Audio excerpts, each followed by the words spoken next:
pottery.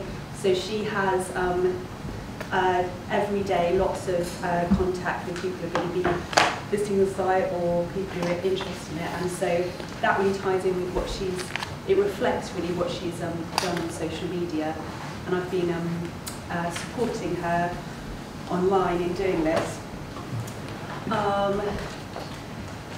Yeah, I think it's in some ways this approach, which is for a specific project, is quite different to tweeting or doing Facebook for an organisation. You're really engaging with people who might turn up at your site tomorrow, who you might have spoken to yesterday. Yeah, and again, as Ross said, when Teresa came to this, when she started managing this Facebook account, she didn't have any previous experience in social media, so she was quite nervous. But can I just ask who's already on Facebook at all? So most 70%. Yeah, so I think, in my personal opinion, Facebook is one of the easiest ways to get started on social media. It's quite clear and well laid out. My mother turns 70 in November, and she's fine on Facebook, but she struggles. Twitter is a bit more intimidating for her. So I think, particularly if you're in a community group and you want to extend it out to other members who aren't necessarily on social media, Facebook's a great way to get them started. And it's one of those things like driving a car or riding a bike. If you get involved and do it a few times, you'll suddenly feel like, oh, this is easy, I know how to do this, whereas when you see it for the first time, it might look a bit intimidating. And again, what Teresa has really built up all the way through the Facebook page is a specific tone of voice that reflects how she speaks to visitors in real life. So it's professional, but it's also very friendly, very chatty. And doing that firstly helps you to understand the kind of organisation it is, and it also makes people feel warm and confident to reply and maybe to visit Middleport Pottery. So it really gives potential visitors and potential supporters a sense of the kind of friendly place it is, and helps them want to engage. And so this page, I know it's a bit small, I just read it out for you. So this post, she said, in just 10 minutes time we open our doors to the public for the first time. Today's a very exciting day. And here she's saying, thank you Attic artists, and thank you for the beautiful artworks you've created that are now on display in our brand new gallery. So the great thing about Facebook, as well as it being a completely free way for you to interact with a wide group of people, it's also immediate. So you can update people on what's happening in your project right now, and that helps them to feel very engaged. It also helps them to feel a sense of ownership, a sense of, in some level, actually being there at the time, which yeah, is obviously great for helping people to take part of your project.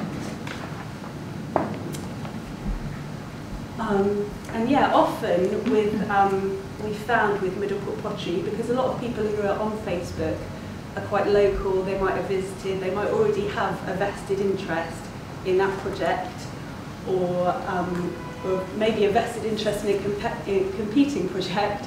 People are quite happy to go on and make a comment. And again, in social media, because possibly because you're one step removed from face-to-face conversation, people can sometimes be a bit bolder in what they say. So it's always great to respond to all positive comments, so people feel encouraged and people feel engaged. It's also obviously good to respond to a negative comment to try and address people's concerns and maybe try and correct misconceptions. And again, you yourself, if it's your project, you obviously feel very strongly about this project, so it's good to give yourself time before responding so you can think about your response rather than batting off what you might really want to say straight back to someone. And also in some cases she's put here, if people are persistently trying to fight with you online, trying to have an argument with you, sometimes it is just best to ignore them, so you're not exacerbating that situation, having some kind of public argument, which you obviously wouldn't want to have. And it's worth remembering that in Facebook, if someone does put on negative comments, you can delete those comments, so that the person who's commented can still see that comment, and their friends can, so they're not aware that you've deleted it, but for all intents and purposes it will be gone. And obviously as a last resort you can block that person if they're a problem. And this is a great example of what we've really seen on the Middleport Pottery page. It's not just that we've seen likes going up a lot, but the number of responses and the number of actual interaction happening online has been really, really good. And this is a great example. So one person's asked a question, Teresa's replied to this person, and then that's generated all these different comments. So not only is this showing when someone opens your Facebook page that people are really interacting, but John Webb, Deborah Noonan, these comments are going out to all their friends. So really these people are doing your job for you. They're promoting your page and they're promoting your project. And you don't have to pay anything, you don't have to do anything. They're really doing it themselves because they feel interested and engaged. A great thing to do when you've got a project, when you've got something that's progressing and things are happening, is to make a big deal on social media of your milestones. So really you're, again, giving kind of up-to-the-minute information, and you're also sharing your successes with the people who are supporting you online. So you're really kind of giving the credit, part of the credit, to the people who are supporting you and following you. So in this case, this is Darren, who's one of the site managers at Middleport Pottery.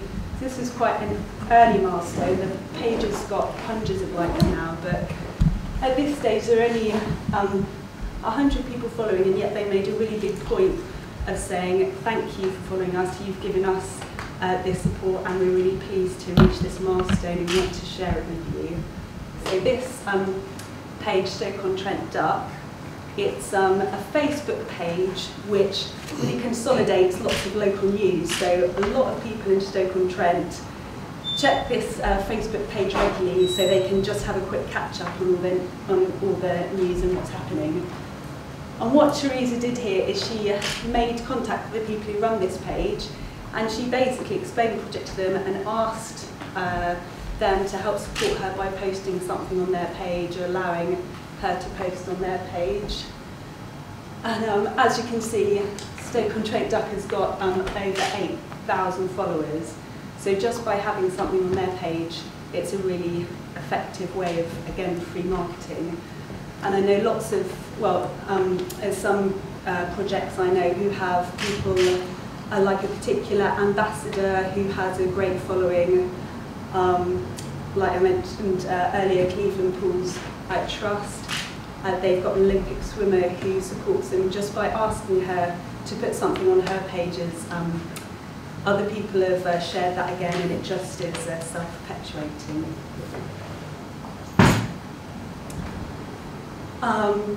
Yeah, another great way of getting people to engage is possibly asking a question, asking people's opinion about something to do with the project. Or here what Teresa's done is she's run a competition on Facebook. So the concept is to ask people to share a picture, and by sharing this picture, people are automatically entered into a prize draw to win a suite of Middleport Pottery souvenirs. And basically it was really successful. Over 165 people shared it and were entered into the prize draw, and that obviously meant that all their friends, all their contacts saw this picture, saw the link to the Middleport Pottery page, And so the word about that has just really spread. Helpful. What we're going to do now is have a video from a lady called Priya who actually wanted to be here but has been sort of stranded abroad. So she's sent us this video, which actually is a really good presentation of a project that she's involved in, that she runs. Sorry.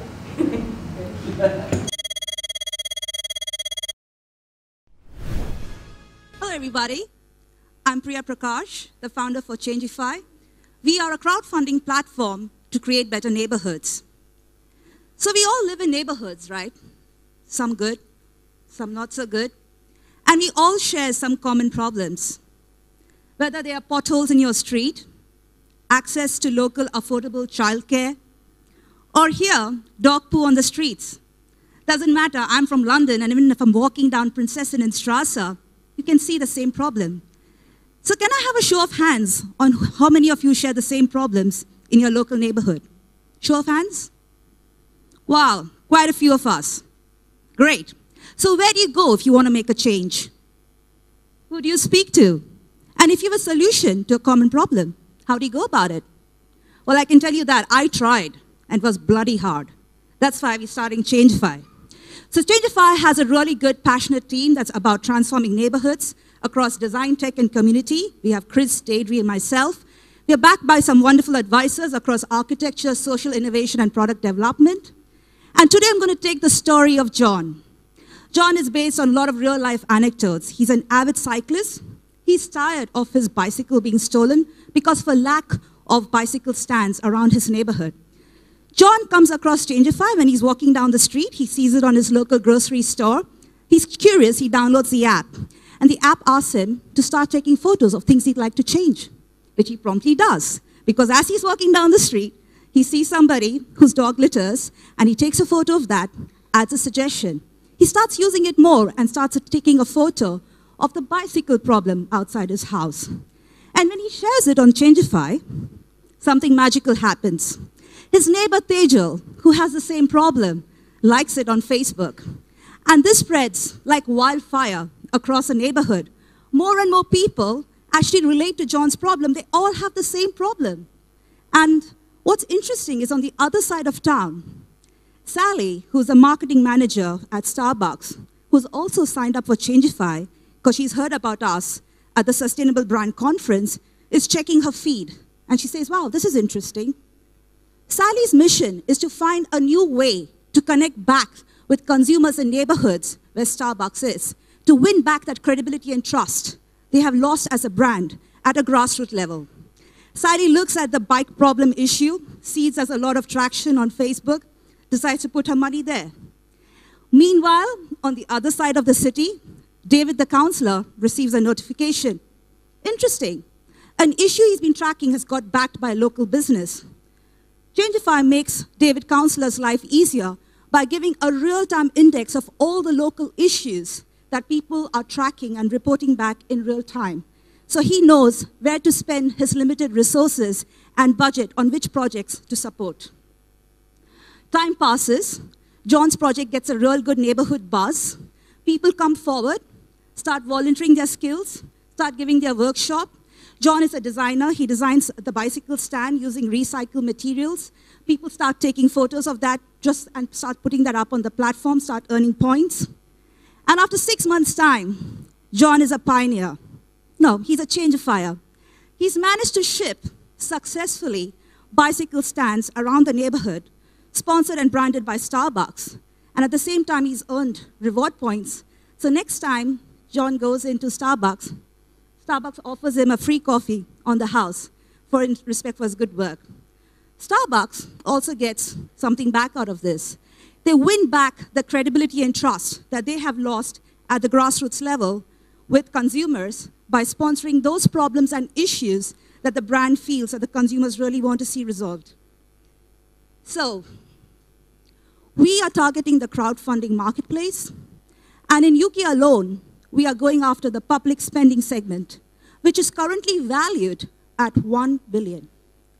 We are looking at having a market share of 5% in 3 years' time. And we're not just any other crowdfunding platform. We do things differently here. We crowdsource ideas and problems. we crowdsource them to solutions, and then we crowdfund those solutions by getting brands, councils, and neighbors together. So we're doing things a bit differently here. Our revenue model is coming from 3 sources. It's basically the neighbors, the business, and the council. It's a subscription, monthly subscription, or you earn a funding from the commission itself.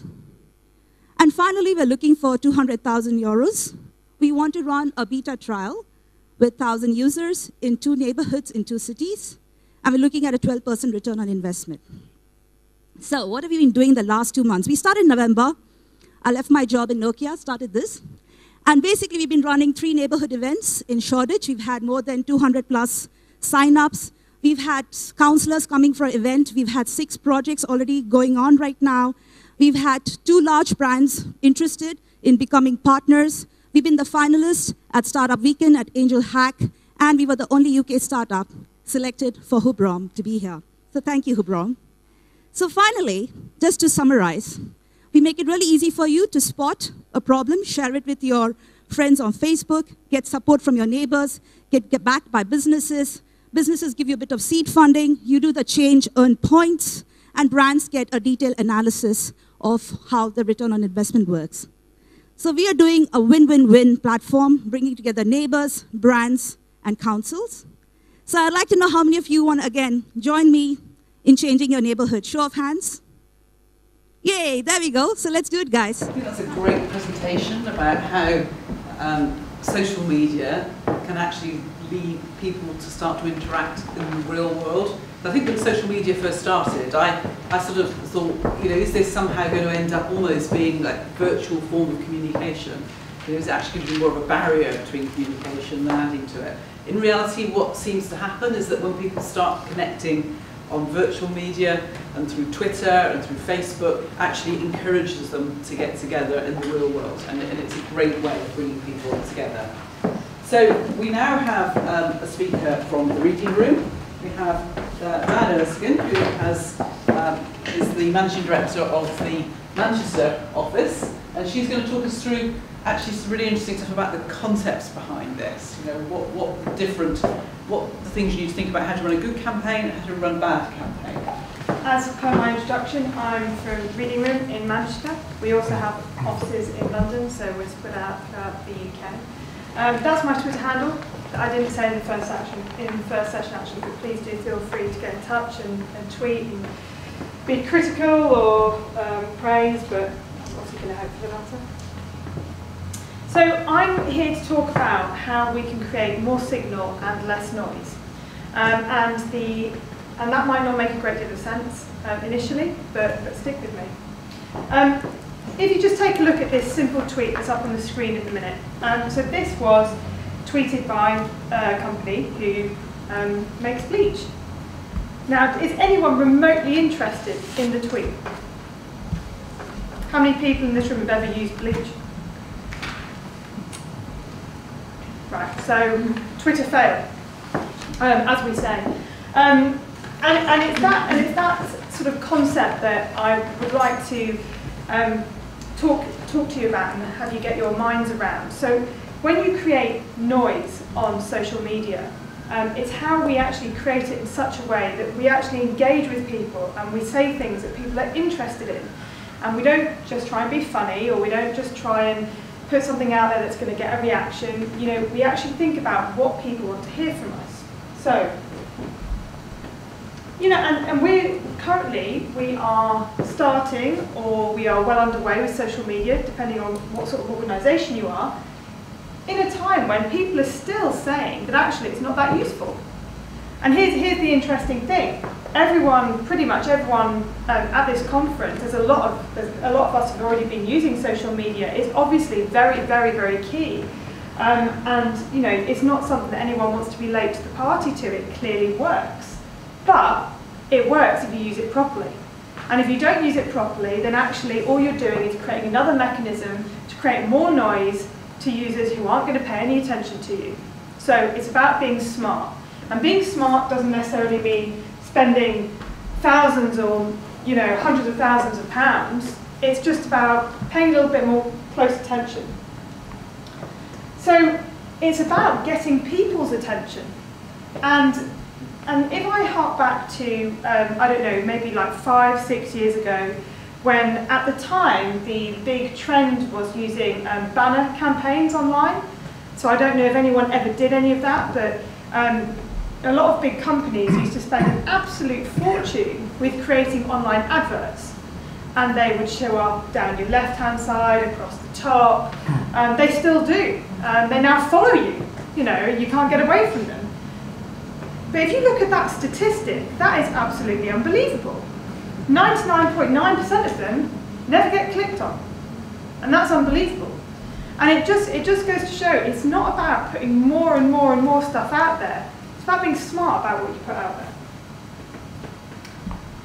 And yet what we also know is the fact that people are spending more time researching their decisions online. And it doesn't matter if that decision is whether they're going to donate, whether they're going to get involved with this particular organisation, whether they're going to apply for a job. It doesn't matter what their action is, they're researching it online. So they're looking for information all the time.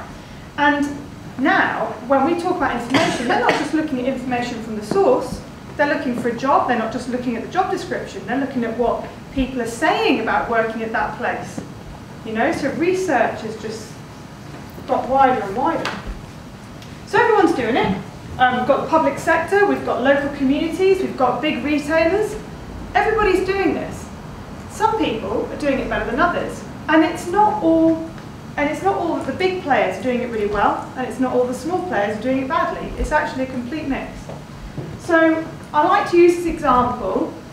Did anyone here, or does anyone know of the Tesco's mobile stroke Jaffa cake stroke Yorkshire tea scenario that happened, Twitter storm that happened?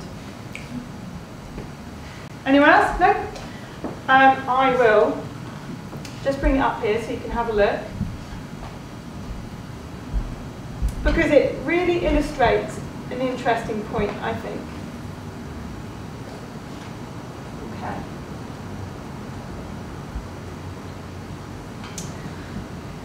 All right. So, and it's interesting because this doesn't start off that well. If you look at the top, you can see that someone's tweeted Tesco's with a not particularly nice message. I'm not going to repeat it. But the interesting thing about this whole scenario as it plays out, and I'll track it down a little bit so you can see, is that Tesco's Mobile had a very, very clear message about who they were, the way they talk to people, and the way what their tone is, what their personality is, and it was very cleverly, it was smart.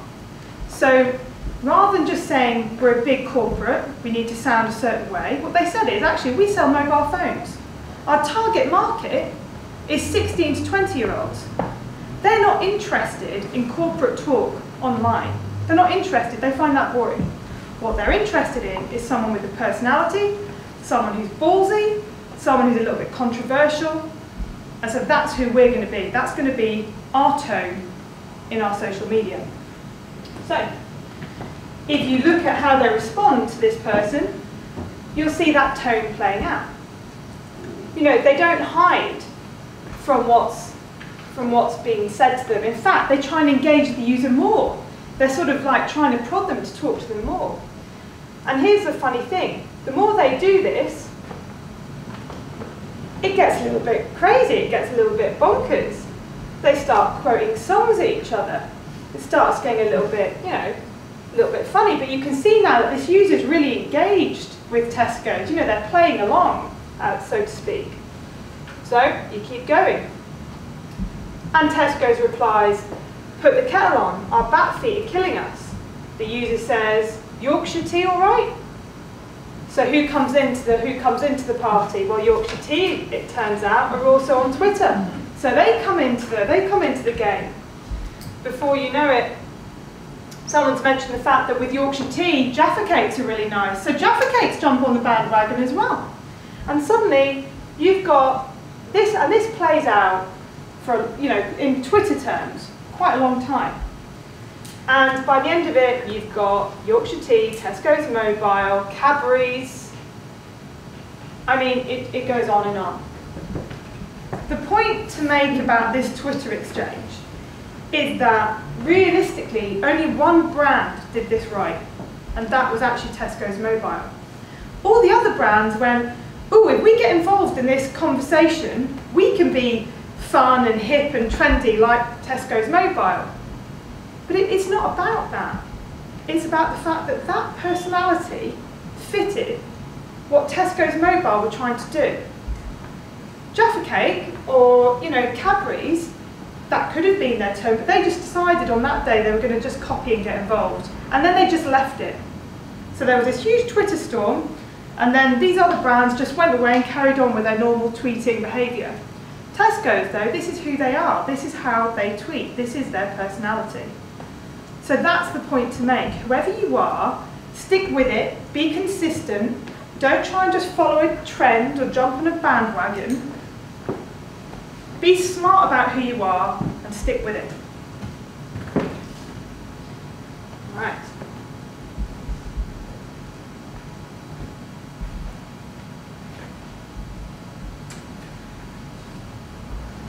Carry on. Okay, so conversations about engagement often miss the bigger picture then. So people talk about online engagement and they go, so how many Twitter followers have you got? How many Facebook likes have you got? How big, how rapidly have you built your community?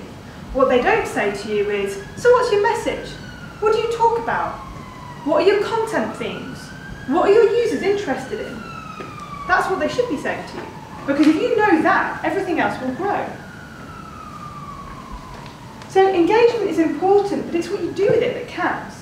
So what's the point in having all these users, all these followers, all these Facebook likes? Because at the end of the day, if you don't continue to be interesting, it is very easy to turn you off. How many people remove people from Facebook, remove companies from Facebook? How many people sign up for campaigns? And then when the campaign's over, I've done that, hotels, brilliant. You know, you like them because you want to win a free night. A couple of weeks later, switch them off, they started being boring. That's the interesting thing, you know, it's about engaging, getting them on board, and then staying interested, keeping their interest. So now, people expect a lot more than offers. They expect a lot more than quick incentivizations. What people want, they want meaningful exchanges. So, for example, in our particular sector, so at Reading Room we specialise in arts, culture and heritage in terms of the work we do. We're lucky to work in that area. But people don't just want to talk to our clients about a one-off offer. They want to talk about how they feel about something. They want to get something off their chest. You know, we just did a project called Durham at War with Durham County Council. It's a Heritage Lottery Fund project. And when people like that, they want to tweet Durham County Council and say, you know, I'm proud that this project has taken off. I'm proud and I can see our artifacts on there and I love that and I'm going to add a story. And you know, they want to talk about it. They don't just want to interact with you in one small way. They want a meaningful exchange. So, and the other thing is, when you look at how you're going to engage your users, you should think about how you can affect changes in their behaviour. So you think about being emotive. You know, particularly if you're fundraising, if you're looking at increasing donations. What can you do that will make them really feel or understand what that donation is going to do? So rather than saying, please, can you help us raise X amount? Maybe show them a video explaining why. Maybe show them, you know, maybe take a picture and show what that will do. Give them an idea of what the funding is going to do. Get their attention. Engagement should influence action. So when you think about what your personality is, what your content themes are, the sort of things that you're going to talk about, what actions are you looking for from your users? Are you looking for them to just tell other people about you? Are you looking for them to donate?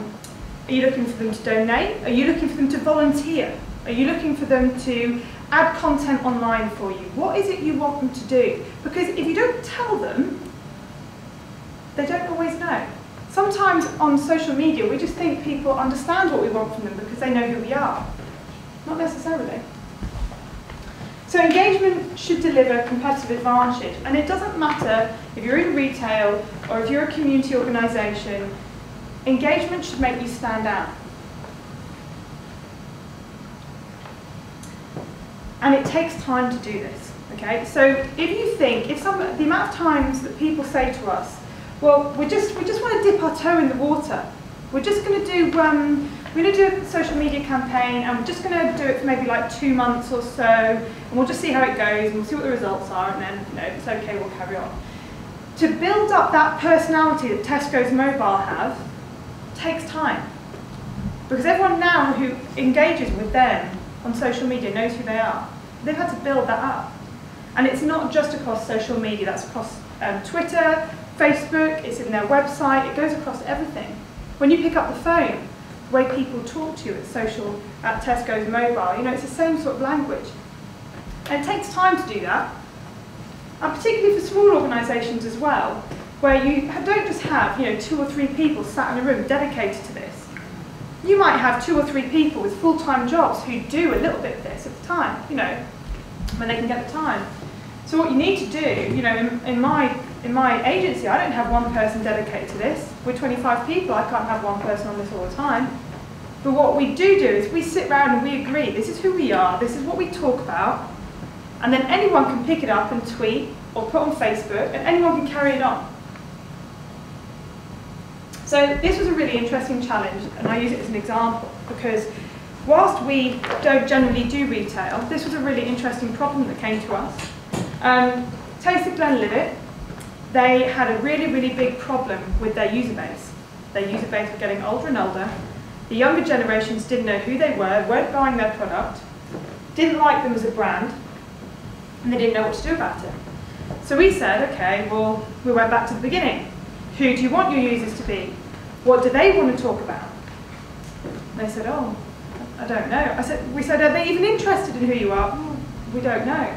So we did loads of user research. We actually got all the sorts of people that they wanted to buy their product in a room, and we said, well, think about this brand. Would you talk to this brand on social media? What involvement would you have with it? Everything. We asked them everything. And it turned out that they weren't remotely interested. Their connection with this brand was that this was a brand that their dad used to drink, or their granddad used to drink. And so it wasn't really for them.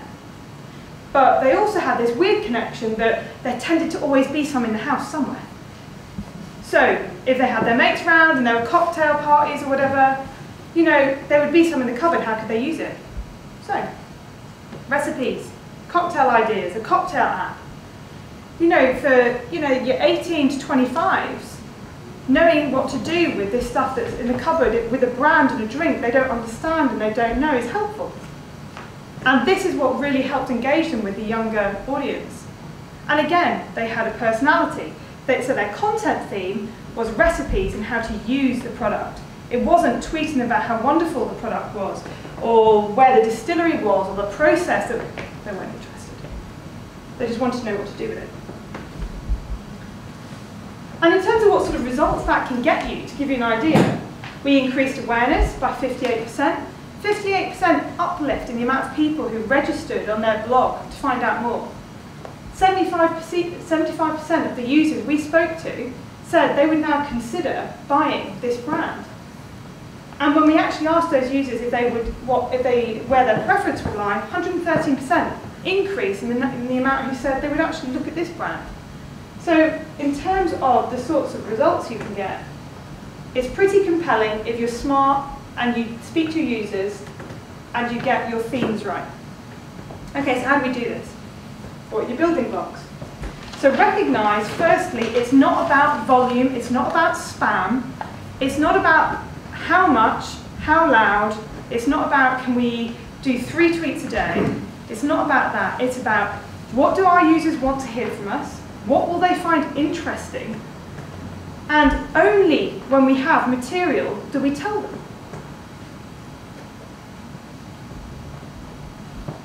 And you really, really need to understand what makes your audiences tick. I can't stress this enough. And this isn't about going to a big agency and saying, can you do a huge piece of user research for us? If you have the budget and the capital to do that, fabulous. But if you don't, this is work you can do yourselves. particularly in the heritage sectors, people tend to know their user bases really, really well. So go out, speak to them, get them all in a room, ask them what they want to hear from you, ask them what they don't want to hear from you, ask them how you can be helpful, and start to think about the sorts of content themes that you are going to create. Also understand how your users use content. And this might sound a little bit bizarre, but if there's one thing that people want to be given on social media channels, it's interesting, funny content that they can share. People like to share content that makes them look good, clever, funny, popular. It's the way of the world. If someone retweets something that's really interesting, you will think, they've got a link to interesting content. If they retweet something that's really funny, you'll think, they're funny, that's good. You know, and that's the thing, you need to think about what people's motivations are for sharing content or following content.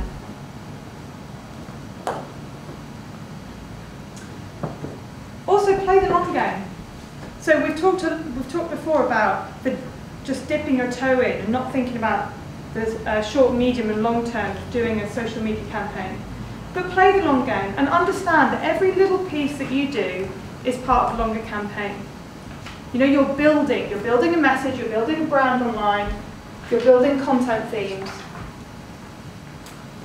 And make sure that everything you do through social is part of a multi-channel marketing plan. It isn't just about social media.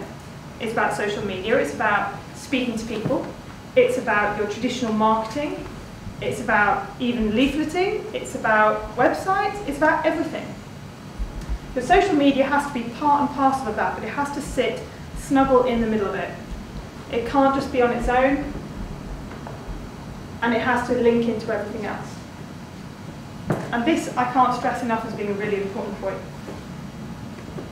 How many people here know what forums or what blogs your users use? No. So we had a really important client come to us, and their user base were teachers. And they said to us, we've had this brilliant idea, we've got the budget for it, and we want you to create for us a social media network for teachers. It's going to revolutionise everything. We're going to get all the teachers in one place. And we said, okay, have you spoken to teachers? Do they want this? And they said, oh, no, but there isn't another one. So of course they'll want it.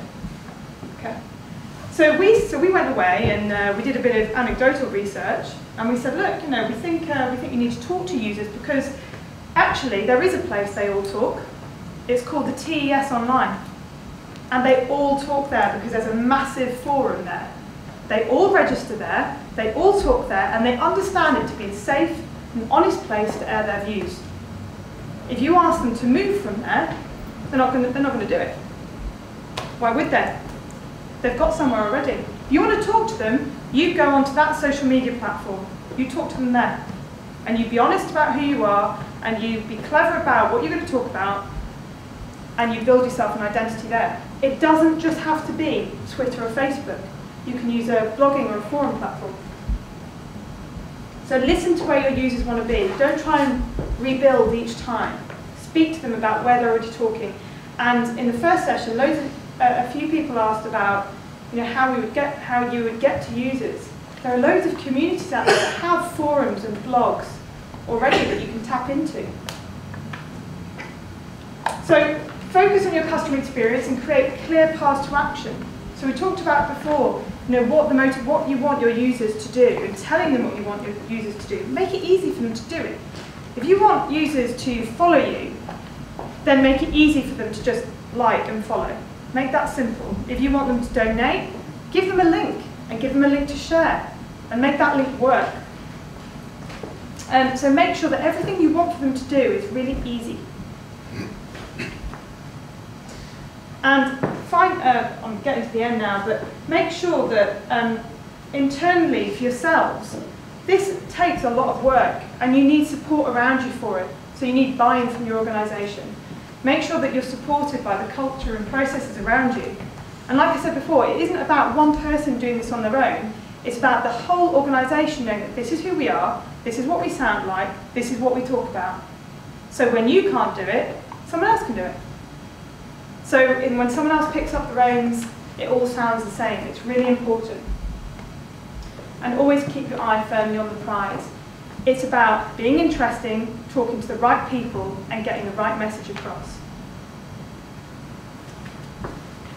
And that's it.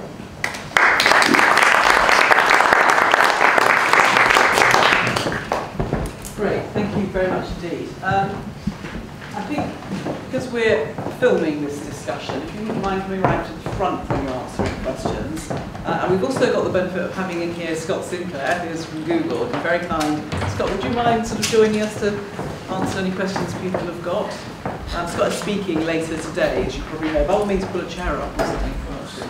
And Claire, why don't you come and join us as well? Great. I thought that was really interesting. I think it's interesting to sort of see the practical on the ground as well as the sort of you know, what is it you're trying to do? What's the theory behind it? So, questions, thoughts? Yes. Is the conventional website still relevant? Absolutely, I would say. I think it's still at I the just heart got of the what you impression do. from what you were saying it wasn't mentioned. It absolutely is, 100%. Your website is your main port of call for getting the bulk of your information. The interesting thing is, when you look at who your users are, and you look at what they want to know from you, you decide where you're going to put that information. So there's going to be some information that might be really, really long, like who you are, where you've come from, your roots, your history, your mantra, what you believe in, for example. All of that, you're not going to put that on social media, but you are going to put that on a website. But then there are other sorts of content that come in short snippets. For example, what you do on a day-to-day basis, or who supports you, or who visits you, or what campaigns you're involved in, or what work you do. And those can be little snippets that can go onto social media. So it's about breaking down what information you have about who you are and deciding what the best place for it is. Long content, websites. Short, digestible nuggets, they go on social media. I would just want to say as well that for middle pottery, the two are just really driving towards each other. So we'll put something on Facebook which directs people to an event where all the information is on a website. And in the same way on a website, we might put, you know, have you thought about liking our Facebook page and getting updates on that? So really they're, you know, interlinked and driving traffic both ways, really. I'd probably caveat that though and say as long as it works on one of these. Yep. So probably more than half of your visitors will come on a smartphone now, as opposed to just a desktop. So when you think website, don't think on a computer. I'd design it so that it works on a screen this size, and then retrofit it onto desktops. Which is the opposite way to the way most people do it. Yeah, It's a completely new world that we're into now, and I'd encourage you all to think about mobile first, because more of your audience will have one of these than will actually have a computer these days. Yes. Just talking about the audience that we're focusing on. For the HLF, we have to give evidence of this. Mm-hmm. So we're looking at the website, Twitter, Facebook. But with Scott Ian here from the Google Analytics, what sort of advice could you give us there, or any pointers on that to sort of prove that where the people who are going to our site and that are coming from? Because it's quite technical there. Yeah, I mean, I'll cover some of that this afternoon actually. Okay. My first question to you would be: have you got your website, what we call tagged up? Have you got the Google Analytics code on your website? This is what we're working on at the moment. We're having problems with that. So once you've got that code on, that then allows you to see who's visiting your website. That would be the very basic thing. Just get it on and start to understand what people are coming onto your website. You can break it down as where in the country are they looking for me, what demographic are they, what are they interested in, what pages are they looking at. As you then start to understand it, there's a really useful feature that you can think about which is called goals. Once you get advanced within Google Analytics, you can set yourself up goals. And that will allow you to track users who are achieving certain things. So for example, one of the objectives of your website might be to drive sign-ups. If you want lots and lots of sign-ups, what you want to do is you want to streamline that sign-up process. And using analytics, you can see when people are jumping in and jumping out of that particular process, and it allows you to tweak the website so you can get better and better at it as well. I mean, one of the most obvious ones is if you put your sign up form. Now, I might be guessing, but you've probably got about 25 fields. Now, you might find that lots of people visit that form, but never fill it in, so they never get to the sign up goal. You can then play about with removing information that might not be necessary at initial sign up and just ask them for their name and their email address. You can test that hypothesis and then see if more people are then prepared to sign up. So by doing these tests, you can work out how you can make your website much more efficient for what you're trying to achieve as a business. Thank you. We just did a project with the HLF actually, which was the Durham at War project, and we did everything that you said regarding Google Analytics. But the other thing we did is we did what we call qualitative research and benchmarking as well. So we spoke to their users before and about how they felt in terms of the way Durham County Council represented their history online. And then after the website was launched, we spoke to them again to see how they felt, and all of that went together within our Heritage Lottery Fund statistics and insight after the website launch, because they were really interested to see how it actually affected people emotionally. Yes, leave it there. Who's doing social media really well in the Heritage section? And I said the reason for asking is we do it a little bit, Yeah. a bit like this, we're going Yeah. to do it. And I know we need to really accelerate that. Yeah. But I kind of don't want to go through all the steps. So if there's something that's doing really, really well, I can jump forward and say, right, let's do that. Yeah, sure. So the Tate the Tate have got a really, really nice, not only the social media, but the social media is good, but the reason it's good is it's part of a whole transformation project that they underwent. And also they have a really, really nice, very digestible and accessible digital strategy. It's all online, so you can see all of it. And it talks about, it's a nice place to pinch ideas. And it's got everything about why they do what they do and why their tone is what it is, and it's nice. So yeah, they do it particularly well, I would say. Great. Yeah. Hi, can I mention SurveyMonkey? It's been a useful tool. It's brilliant. We discovered from surveying our 500 shareholders in our community share project that only 1.5% of them had come via Facebook. Yeah. Even though we've had a Facebook page going for a couple of years, and it's got like 2,000 or 3,000 followers. Not So many of those people become shareholders. Sorry? How have they mostly come? Through the website or word of mouth or seen it in the local newspaper. But another factor is most of our shareholders are 40 plus and half of them are kind of 60 plus. So it's a kind of different demographic. But we're not getting shareholders, obviously, because people don't have that sort of disposable income when they're kind of 20, 15, 20, 25, 30. That's the interesting thing, I suppose, because if you look at where you want your shareholders to be in the future, and if you want that age to come down, then obviously Facebook, whilst it's going to take time to build up, it's definitely the place to be. We've got to but nurture them. Yeah. You're going to have to nurture them, you're going to have to convince them, you're going to have to tell, you're going to really have to put some work in to tell them that you're interesting and what you're offering is interesting. Whereas in the other channels that you've got, it's not as hard, because they're predisposed to your message. So I suppose it's just recognising that and saying, but we are going to put the work in here. There was a gentleman here in the last session from one of the civic trusts who realised they needed to change their demographic from sort of average age of 80 to a sort of slightly younger focus.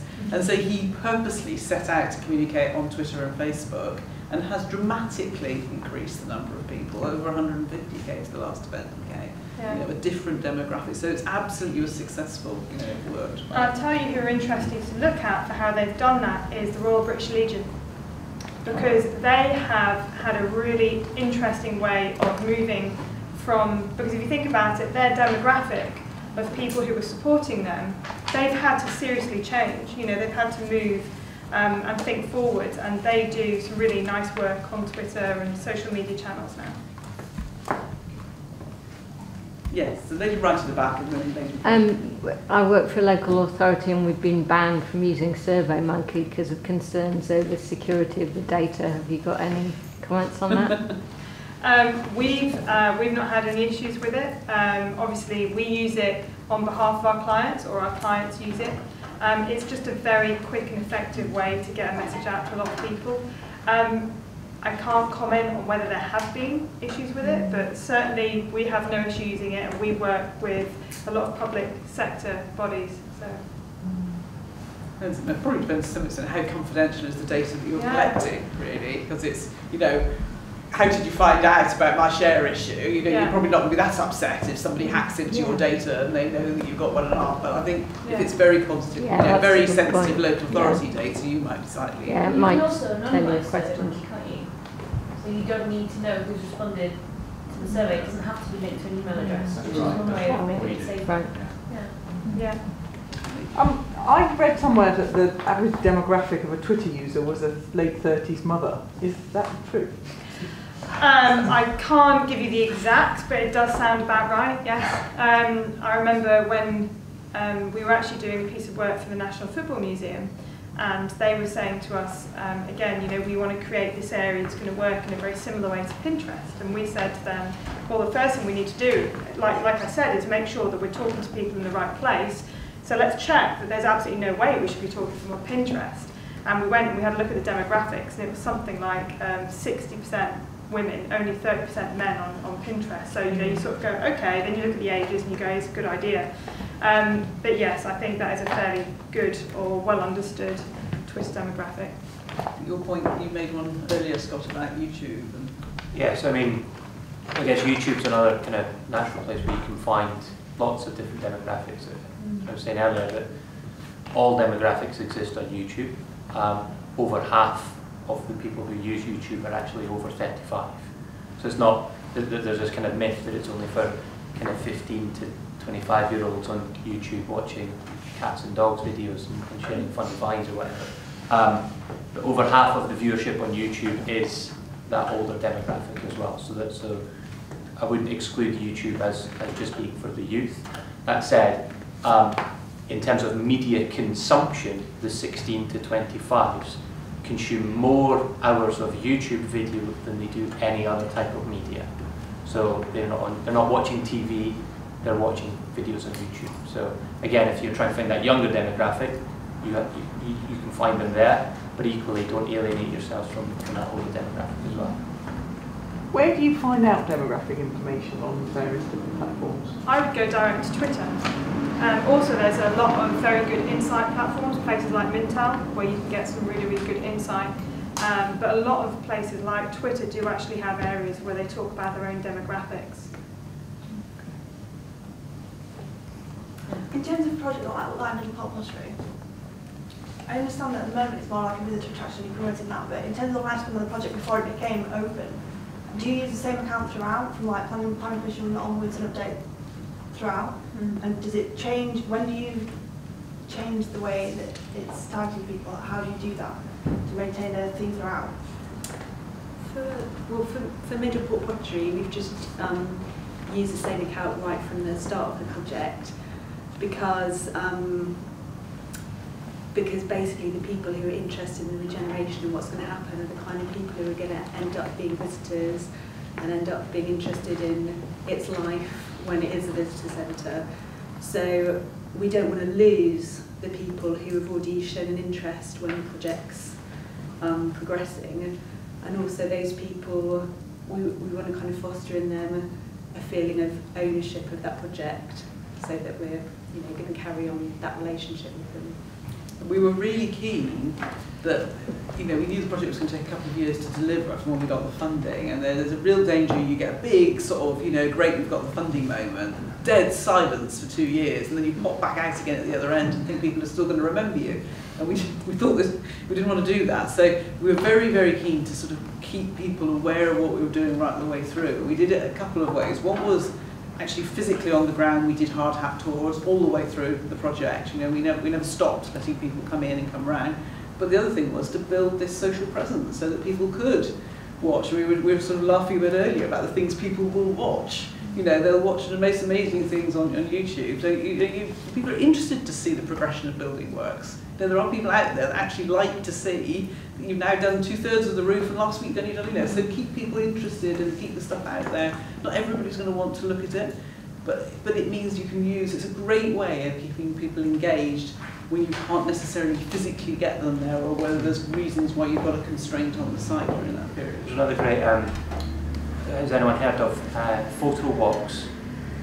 That's been done as a Google Hangouts community. But one of the things you could, just as that kind of thinking and listening to kind of what you do, Hangouts on air would be a great thing to kind of engage and use as part of your kind of community over those kind of longer term projects. You know, every 3 months, you can almost just have a broadcast out to everyone on social media how you're progressing, how the project's coming along. It's a nice little. And it's free, so you can just kind of broadcast high production quality video out to your community using Google Plus Hangouts. So again, it's not expensive. You can do it literally using your smartphone. One of the guys earlier on in the earlier session says, does it need to be kind of high production quality? As part of the presentation this afternoon, I've downloaded a video that shows you how a guy who was selling razor blades took on Gillette and Wilkinson sword by making a video on his smartphone. Now, again, it's not high production quality, he was just very clever in terms of how he filmed it. The types of content you can create using your phone these days is very simple. You could do it. I think the example we spoke about earlier, is anyone familiar with the Norwegian train line, who are now broadcasting and uploading onto YouTube videos of the trains going from Oslo to Strømsgodset. So there's one video that's about 10 hours long, it's had about 150,000 views. The other one is about 7 hours long, it's had about 500,000 views. Now remember, a view... Sorry? but this is the thing, I mean, don't underestimate the types of content that people will consume. I mean, 500,000 people, and remember, a view on YouTube, somebody needs to watch at least half of it to the end.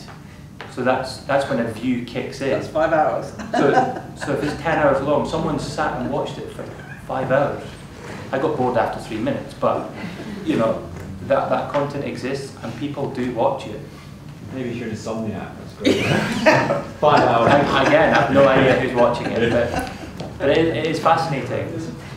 I suppose that's the great thing about digital media, isn't it? That, you know, going back, you know, even sort of 10, 15, 20 years, you could only really contact the people that you could sort of write a newsletter to, or you could get something in the local press. You know, you've now got a worldwide audience. And if you're doing something that's relatively niche, you know, you probably can't find that many people in your local area, but you go to a worldwide audience and suddenly there's 500,000 people that want to watch. It was like that guerrilla video about the National Trust that went viral. You all saw that, didn't you? It was made by some art school student somewhere, and it was completely irreverent and quite rude, and the National Trust had to say, we didn't make this! But it was fantastic advertising for the National Trust, and really tapped into an audience that they, you know, really wanted. And wouldn't quite have had the nerve to approach it that way, which is quite interesting in itself.